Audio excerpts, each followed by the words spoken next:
우리 인생도 언젠가는 이 땅을 떠나갈 텐데, 우리가 떠나갈 때 우리 자손들에게 무엇을 물려줄 것인가 다시 한번 기억하지 않을 수 없습니다. 그런데 오늘 본문에 나오는 믿음의 조상 아브라함의 실수를 통해서 우리가 우리 자녀손들에게 과연 마지막 때 물려줄 것이 무엇인가, 이 시간도 들려주시는 하나님의 음성을 다 함께 들을 수 있길 바랍니다. 먼저 본문 2절 말씀 다 함께 읽겠습니다. 그의 아내 사라를 자기 누이라 하였으므로 그랄랑 아비멜렉이 사람을 보내어 사라를 데려갔더니. 아멘. 아브라함이 가데스와 숲 사이에 그랄 땅에 거주하게 되었어요. 그곳은 이 지중해 해변에 있는 블레셋 땅이었습니다. 이 블레셋의 그곳의 왕을 아비멜렉이라 했는데요, 우리는 흔히 아비멜렉이 사람의 이름으로 기억합니다만 사실은 그 칭호인 것입니다. 그러니까 애굽 왕을 페로, 바로라고 하고, 로마 황제를 시저, 가이사라고 하듯이, 또 우리나라 대통령이네, 통수권자를 대통령이라 하듯이 이 블레셋은 왕의 칭호가 왕의 아비라는 뜻의 아비멜렉이라고 불렀던 것입니다. 그런데 그 왕 앞에서 이 믿음의 조상 아브라함이 죽임을 당하지 않을까 두려운 마음이 생겨요. 그래서 그 아리따운 아내를 아내라고 하지 않고 누이라고 거짓말한 데서부터 문제가 생겨난 것입니다. 사실 이 사라는 아브라함에게 배다른 누이였습니다. 아버지 데라가 다른 여인을 취함으로 인해서 낳은 딸이었던 거예요. 그런데 고대 사회에서는 사람들이 많지 않기 때문에 가까운 친척들 가운데 근친혼이 흔히 있었어요. 그래서 이복, 누이는 맞긴 합니다만 사실 아내라고 소개해야 할 것을 자기가 죽을까 두려워서 누이라고 거짓말했던 데서부터 문제가 생겨난 것입니다. 오늘날 있어서도 우리가 신앙생활 하다 보면 거짓말을 할 때가 얼마나 많이 있습니까? 그런데 성령님 안에서 우리가 거듭난 다음에 옛사람을 벗어버리고 새 사람을 입어야 되는데, 그 첫 번째로 우리가 주님께서 강조하신 말씀이 에베소 4장 25절에 나와 있는 바와 같이, 그런즉 거짓을 버리고 각각 그 이웃과 더불어 참된 것을 말하라. 이는 우리가 서로 지체가 됨이라 하고 명령하신 거예요. 왜 주님께서 새 사람을 인데 가장 먼저 이 거짓을 버리라고 말씀하는가? 그것은 거짓의 아비인 사탄이 가장 강하게 우리의 삶 가운데 역사하는 것이고, 말세의 마지막 때 많은 성도들의 삶 가운데 이 거짓을 헤어나오지 못하기 때문에, 그래서 이 거짓을 통해서 남에 대해서 험담하고 비방하고 공격한 일들이 얼마나 많이 일어난지 몰라요. 바로 사탄의 도구로 쓰임받음으로 인해서 이 거짓으로 인해서 가정이 불행을 겪고, 또 세상에 나가서도 본이 되지 못하고, 또 교회 안에서도 얼마나 갖가지 문제들이 터져 나온지 모르는 것입니다. 거짓은 어떤 이유로도 용납될 수 없는 것입니다. 특별히 우리 부모님들이 자식들을 양육하면서 거짓말하면서는 신앙의 모범적인 삶을 살 수가 없습니다. 우리가 거짓말을 되풀이하게 되면요, 가장 먼저는 유전적으로 이 거짓된 성격 인자가 자식들한테 그대로 뿌리내리게 돼요. 그뿐만 아니라 환경적으로 우리가 거짓말하는 모습을 다 보고 배운다네. 그래서 우리 자식들까지 다 거짓말쟁이게 되고 사기꾼으로 다 버려버리고 마는 거예요. 저는 지난 31년 동안 저희 딸아이를 위해서 기도하면서 다른 기도 안 했어요. 뭐 공부 잘하고 또 앞길 열려주고 뭐 하나님의 나라를 위해서 큰 일꾼 되어달라고 기도하지 않고 딱 한 가지만 기도했어요. 하나님 아버지, 우리 딸아이가 태어나면서부터 건강히 하지 못했기 때문에 건강하고 바르고 착하게 자라서 하나님 나라 일꾼 삼아 주시옵소서. 이 기도만을 지난 31년 동안 매일 새벽마다 해왔어요.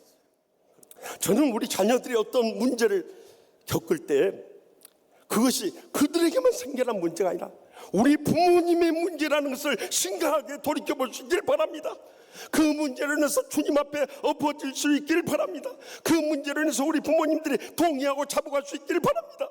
그리고 그 문제로 인해서 우리가 믿음으로 결단하며 새롭게 일어설 수 있길 바랍니다. 우리 부모들이 모범이 되지 않으면 자식들이 상당히 희망이 없는 거예요. 그래서 우리가 자녀들 양육할 때 가장 힘들기도 하지만 가장 감동적인 교육 방법은 늘 강조하지만요, 캐나다 유명한 사회 심리학자 엘버트 벤두라 박사가 주장한 모델링이라는 거예요. 우리 부모님들이 자식들의 모범이 되면 그들에게 잔소리 안 해도 되고 큰 소리 안 쳐도 되고 매질을 하지 않아도 그들은 날마다 우리 부모님을 보고 배우며 자라가게 되는 거예요. 계속해서 본문 3절 말씀을 다 함께 읽겠습니다. 그 밤에 하나님이 아비멜렉에게 현몽하시고 그에게 이르시되 내가 데려간 이 여인으로 말미암아 내가 죽으리니 그는 남편이 있는 여자입니다. 아브라함은 그 아비멜렉 앞에서 이 아내를 누이라고 거짓말한 거예요. 이것이 한 번만의 실수가 아닙니다. 창세기 12장 그 전에 보면은 애굽 땅에 가서 똑같은 실수를 하면서 위기를 모면했던 사건이 있었습니다. 그런데 또다시 이걸 되풀이한 거예요. 그래서 그의 아내를 아비멜렉 후궁으로 넘겨준 거예요. 그런데 하나님께서 밤중에 꿈속에 아비멜렉에 나타나서 네가 데려간 이 여인으로 해서 네가 죽는다. 그 여자는 남편이던 여자다. 그것도 하나님의 종의 부인이니까 빨리 돌려보내다. 네가 돌려보내지 않으면 너와 내게 속한 모든 자가 반드시 다 죽임을 당할 것이다 한 거예요. 그러자 이 아비멜렉의 꿈에서 깨어가지고 그날 아침에 종들을 다 부릅니다. 빨리 이 여자를 아브라함이 돌려주기 위해서 아브라함 데려와라.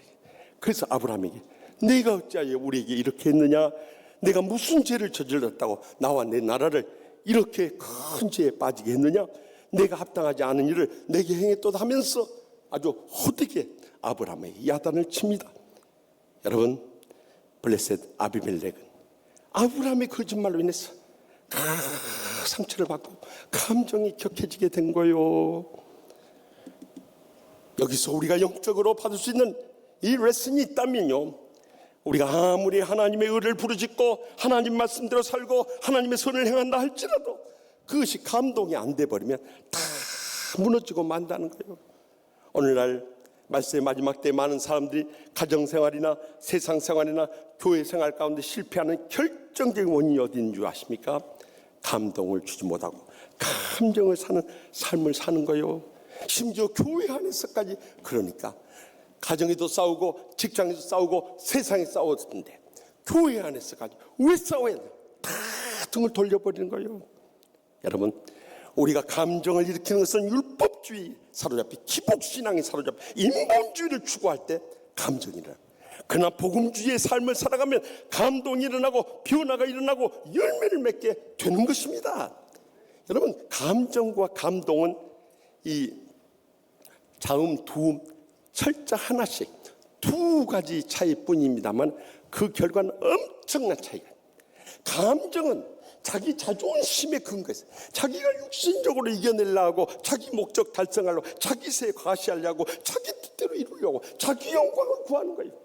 그러나 감동은 그리스도의 십자가의 사랑이 강권하고 온수라도 용서하고 그들을 불쌍히 여기고 그들을 영적으로 세우고자 해서 내 자신이 희생하며 드려지는 삶을 말하는 것입니다. 그러니까 감정이한 삶과 감동이한 삶은 이것은 천국과 지옥의 차이인 것입니다. 그 열매가 완전히 달라져 버린 거예요.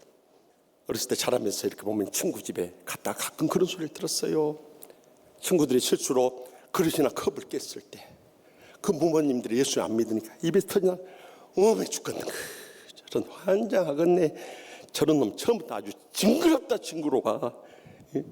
저것이 깬 그릇감이 얼마나 되는지 모르겠어요. 저는 텁생이가 어디냐. 텁생이라는 것은 경솔한 애를 전라도 사투리로 텁생이라고 그래요. 저런 텁생이가 어디냐. 내가 어쩌다가 저런 건 나왔는지 모르겠어요. 저것은 지 아버지 시족을 닮아서 다 저래요. 거기서 아버지 시족이 왜 나오냐 이 말이에요. 그런데 제가 미국에 와서 기독교 문화 가운데 그 가정들이요, 애들이 그릇을 깨거나 컵을 떨어뜨렸을 때 제일 먼저 그 부모들이 딱 나오는 말이 Are you okay? 너 괜찮냐? 너 다치지 않았냐? Don't worry about it. 너 걱정하지 말아라. I told you, you need to be careful. 그랬더니 내가 너 조심하라고 말했지. I'm glad you didn't hurt. 그래도 네가 안 다쳐서 다행이다. 부모들은요, 이 기독교의 십자가의 사랑의 중심이 있기 때문에 그릇보다 사람을 중시하고 물질보다 생명을 더 중시하고 욕심보다 그 영혼을 중시하는 거예요. 그런 감동이 오는 겁니다. 자식들은 그 감동 속에서 놀랍게 변화되어 성장해 나가고 있는 거예요. 그래서 오늘의 세계를 이끌어가는 가장 영적으로 부강한 나라를 이루게 된 거예요. 그 힘이 가정에서부터 시작됐다는 거예요. 잊지 마시기 바랍니다. 그래서 주님께서 에베소 6장 4절에 또 아비들아 너희 자녀를 노엽게 하지 말고 오직 주의 교훈과 훈계로 양육하라. 우리가 하나님 말씀으로 교훈하고 훈계하는 것도 중요하지만 그 이전에 중요한 것은 자식들 더 이상 노엽게 하지 말라는, 화나게 하지 말라는, 상처 주지 말라는. 지난날 상처 줬다 할지라도 이제라도 자식들의 상처난 가슴을 끌어안고 치유해 주어야 된다. 그래야 그들의 감정이 회복되고 진정으로 주님 안에서 감동의 삶 속에서 변화되고 열매 맺는 역사가 분명히 일어나게 될 줄 확실히 믿습니다. 마지막으로 창세기 26장 6절에서 7절 말씀을 계속해서 읽겠습니다. 이삭이 그랄에 거주하였더니 그곳 사람들이 그의 아내에 대하여 물음에 그가 말하기를 그는 내 누이라 하였으니 리브가는 보기 아리따움으로 그곳 백성이 리브가로 말미암아 자기를 죽일까 하며 그는 내 아내라 하기를 두려워함이었더라 하며. 여러분 놀라운 사실을 발견하게 되죠. 그 아버지 아브라함이 그 애굽 왕이나 또 블레셋 왕 앞에서 아내를 누이라고 거짓말했더니 그 자식은 태어나기 전에 있었던 일이에요. 그런데 그 아들 이삭도 그날 아비멜렉, 그러니까 이 아버지 때의 왕이 아니요 새로운 왕이지만은 그 왕 앞에서 똑같이 거짓말하면서 아내의 아리따움으로 인해서 자기를 죽이고 아내를 취할까 봐서 거기서 또 거짓말한 거예요. 그대로 이어지는 거 보십시오. 이게 두려운 거예요. 더 나아가서 창세기 27장 6절에 7절 말씀을 계속해서 읽겠습니다.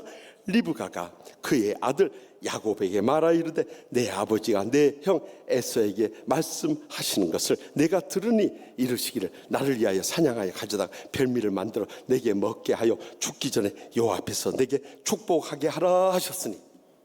여러분 보십시오. 할아버지 아브라함이 거짓말했대. 아버지 이삭도 거짓말하고 그리고 뒤늦게 난 아들 야곱도 어머니와 함께 계략을 꾸며서 아버지를 속여가지고 그 장자의 축복을 얻어내려고 하는 거 보십시오.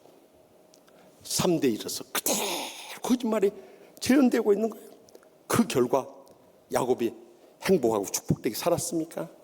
결국 아버지와 형의 분노에 그 칼날을 피해서 멀리 에삼촌 댁에 가고 또 그곳에서 에삼촌에게 수차례 속임을 당하면서 참 타양살이 서러움을 맛보고 20년의 세월을 애롭고 힘들게 살아야만 했던 거예요. 결국 할아버지 때 심어놓은 것이 아들을 통해서 손자를 통해서 그대로 열매를 맺어버린 거예요. 이것을 우리가 두렵고 떨림으로 받아들여야 한다는 것입니다. 그래서 이 죄악의 대물림에 대해서 가족 치료학에서도요, 정신과 의사였고 가족 치료학자였던 모레이 보엠 박사가 이 다세대적 가족 치료 이론을 주장했어요. 그것은 한 사람의 이 가정적인 문제가 그 한 사람에게서 생겨난 것이 아니라 3대 4대에 이르러서 조상 때부터 생겨난 문제가 그대로 유전적으로 이어진다는 거예요. 그래서 그 사람의 신체 질병, 정신질환, 가정불행, 사회 비행이 3, 4대에 걸쳐서 자손되도록 그대로 이어져서 다 터져 나온다는. 그런데 사실 제가 이 이론을 배우면서 이거 성경에 이미 말씀하셨는데 하는 말씀이 떠올라요. 그 말씀이 어디 있습니까? 출애굽기 20장 5절 말씀 보면 내 하나님 여호와는 질투하는 하나님이죠. 나를 미워하는 자의 죄를 갚되 아버지로부터 아들에게로 3, 4대까지 이르게 하거니와 말씀합니다. 이것이 지금으로부터 3,500년 전에 하나님께서 이미 다세대적 치료에 대해서 말씀해 놓으신 거예요. 3, 4대 그대로 이어진다는 거예요. 성경이 얼마나 놀라운 치유성가를 밝혀줍니다. 부모의 삶이 자손 대대로 3, 4대에 이어서 결정적 영향을 미치고 열매 맺고 만드는 것을 우리가 두렵고 떨림으로 받아들여야 한다는 거예요. 그렇기 때문에 이 마지막 때 우리가 성령 충만하게 살아가야 할 이유가 바로 여기 있는 거예요. 왜냐하면 3, 4대에 걸쳐서 우리의 살았던 삶의 열매들 다 맺어지기 때문이에요.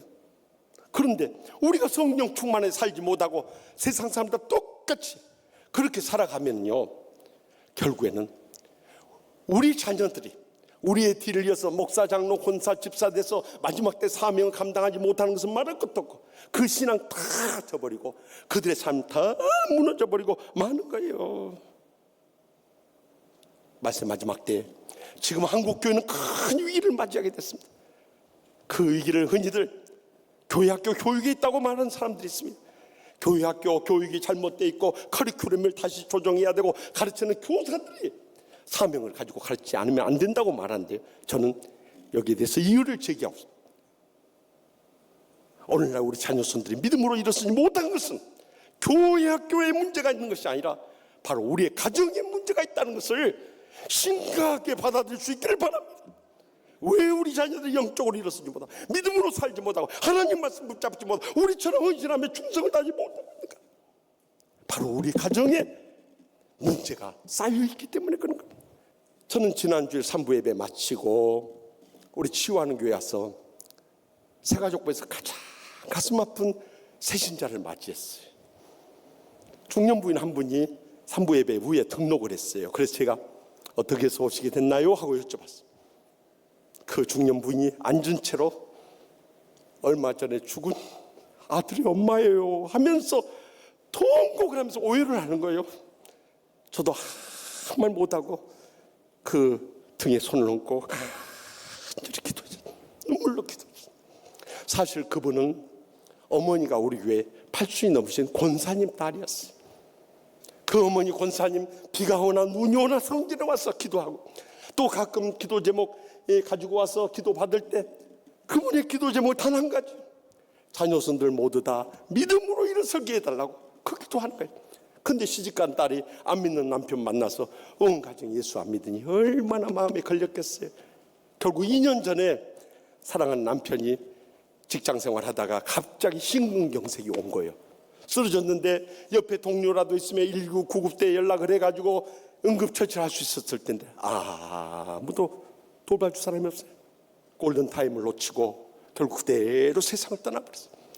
남편 세상 떠난 것만 해도 가슴 아프고 눈물 나는 일인데 불과 한 달 전에 29살 난 둘째 아들이 하루 종일 컴퓨터에 앉아서 작업을 하다 보니까 그것이 정맥에 혈전이 쌓여서 혈관을 타고 돌아다니다가 심장을 막아버린 거예요. 그래서 그대로 쓰러져서 급히 119 불러서 갔지만은 회생 못하고 하늘나 떠나가 버린 거예요. 남편 잃은 것만 해도 가슴 아프고 아들까지 잃고 나서 이 부인이 얼마나 절망 가운데 머무릅니다. 제가 이 식교구 목사님한테 연락을 받고 그렇다면 함께 가서 위로하자. 그래서 가서 제가 장례치 예배를 치르면서 그랬어요. 그토록 어머니가 눈물로 따진 가정을 위해서 기도했습니다. 남편 떠나가고 이제는 예수 믿던 아들마저도 잃어버렸는데 평생 이 아들이 가슴에 맺혀서 잊혀지지 않을까. 그렇지만 아들을 다시 만날 수 있는 길이 있습니다. 어머니 예수 믿으셔야 됩니다. 그러면 정문 앞에서 기다린 아들을 다시 반갑게 봐줄 것입니다. 그리고 이 땅에서 아들에게 잘해주지 못했던 거 천국 가서 우리 다 만나서 그때 잘해주십시오. 어머니 예수 믿으셔. 간절히 전도하고 왔어. 한 달 만에 지난주일에 나왔던 거예요. 그래서 얼마 전에 죽은 아들의 엄마입니다 하면서 통곡하며 우셨던 거예요. 여러분, 이렇게 세상 떠난 분들이 그 남편과 그 아들뿐이겠습니까? 지난 수요일에도 이천의 물류창고에서 폭발 사고로 화재 현장에서 38분이라는 고귀한 생명이 곧 들어갔어요. 제가 기사를 보면서 정말 더 눈물 났던 것은 다 생기가 어려운 일용직 근로자들일 거예요. 그것도 사연을 들어보니까 너무너무 가슴이 아픈 거예요. 66세의 나이에 손주들 두고 이제는 편하게 여생을 보내야 할 뿐이 그 현장에 가서 생계를 이어가기 위해서 그곳에 가서 막노동을 하다가 결국 하마를 해치지 못하고 나오지 못하고 세상 떠나버린 분도 있고, 또 부자가 가서 한 푼이라도 벌어보겠다고 그곳에 가서 그래도 아버지는 지하에서 못 나왔지만 아들은 2층에서 뛰어내려 살아난 가족이 있고, 또 막내 아들과 사위가 가서 함께 일하다가 같이 한꺼번에 세상을 떠나버려. 근데 그 막내 아들이 얼마나 효자였는지 부모님 드실 것을 매번 택배로 주문해 주던 그 아들인데, 그 죽은 날 부모님 댁 문 앞에 아들이 주문했던 음식물 택배는 와 있는데 그 아들은 더 이상 나타나지 못한 거예요. 또 가슴 아픈 것은 저기 전남 나주에서 삼남의 아버지인데 둘째 딸이 이번에 대학교 들어갔어요. 등록금 내려니까 목돈이 필요한 거예요. 그래서 전라남도 나주에서 경기도 인천까지 와서 일하다가 결국 그 하마를 치고 나오지 못하고 거기서 하나 들어갔어요. 그 형이 와서 아들의 시신을, 동생의 시신을 끌어안고 눈물로 흐느껴 오는데, 이제 더 이상 가난이 없는 곳에 가서 편히 살아라. 기자 인터뷰에서 그가 말하기를, 조카 셋이 있는데 둘째 딸, 아버지가 내 등록금 벌러 그 멀리 가서 세상 떠났다고 하니 그것이 얼마나 죄책감이 되겠느냐고. 우리 조카가 거기서 상처받지 않고 자유롭고 행복하게 사는 거, 그 이상 바랄 거 없다고 오열을 하는 거예요. 사랑하는 성도 여러분, 이것이 인생이고 이것이 인생. 우리는 살았다 할 것이 없는 존재들. 다음 주에 우리의 이름이 부고로 나올지 누가 알겠느냐는. 우리가 세상적으로 부귀나 영화나 권세 나눌 건 아무것도 없다 할지라도, 우리가 이 땅에 사는 동안 하루를 살아도 우리의 자녀선들의 신앙에 모범을 보이고요, 그들에게 신앙의 삶에 감동을 주고요, 그들의 삶 가운데 신앙의 열매를 맺을 수 있다면 저는 가장 의미 있고 보람되고 복된 부모일 뿐만 아니라 그 자손들 중에 하나님 아버지가 큰 복을 주시고 크게 영광 거두실 줄 확실히 믿습니다.